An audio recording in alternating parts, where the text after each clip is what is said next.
గాంధీ బొమ్మ కాడ ఏనాకుడి గుడి అండి. నిత్యం పూజలు జరుగుతాయి అక్కడ.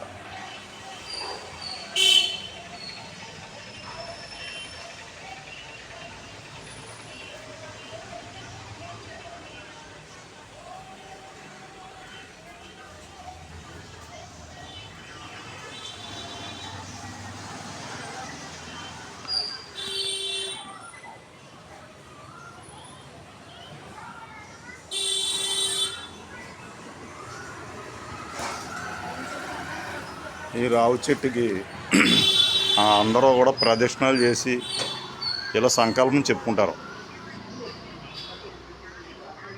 ఎప్పుడో చెట్టు, ఈ రావి చెట్టు రామారామి చాలా ఏళ్ళనాడు చెట్టే అని అనుకోవచ్చు. ఎప్పుడో మాకు తెలియదు, గత 50 సంవత్సరాల కిందట ఎప్పటి నుంచి మేము చూస్తున్నాం ఈ చెట్టు ఇలాగా ఉన్నది. ఇలా మొక్కుకుని మంచి రోజుల్లో ఇలా మొక్కులు తీసుకోవడానికి చెట్టు కాడికి వచ్చి ఇలా సంకల్పం చెప్పుకుంటారు. ముడుపులు కూడా కట్టుకోవడం, ఇక్కడ పారాయణాలు కూడా చేస్తారు.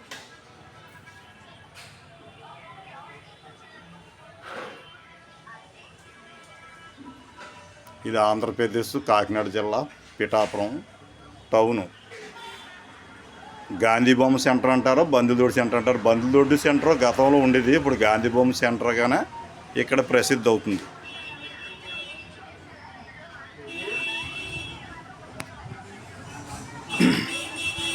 గాంధీ బొమ్మ ఇప్పుడు గాంధీ బొమ్మగానే శనమైన అవుతుంది సెంటర్. బందులదొడ్డి సెంటర్ అండి ఇది పూర్వకాలం.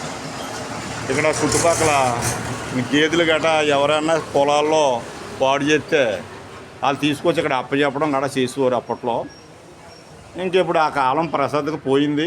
ఇప్పుడు అంతా కూడా బందులదొడ్లనే తీస్తారు. ఎందుకంటే చట్టపరంగా తప్పది. ఒక మూగజీవిని దాన్ని బంధించి బాధ పెట్టడం వల్ల తప్పని ఆ బందులదొడ్డి తీస్తారన్నమాట. అప్పట్లో తీసి ఇక్కడ గాంధీ బొమ్మ సెంటర్గా ప్రసిద్ధి అవుతుంది. ఇది ఈ సెంటరే అందరూ పని చేసుకోవడానికి అందరూ వచ్చి ఇక్కడ సామాన్లు అద్దుకోవడం ఇవన్నీ కూడా అక్కడ అందరూ చుట్టుపక్కల కత్తిలగూడి అంటేనే పెద్ద పేరు. అందరూ వచ్చి అక్కడ కూర్చుని ఈ సెంటర్లోనే వీళ్ళ పనుల గురించి ఇవన్నీ చూసుకుని వెళ్తుంటారన్నమాట. ఇది రామా స్కూల్ అండి పక్కన.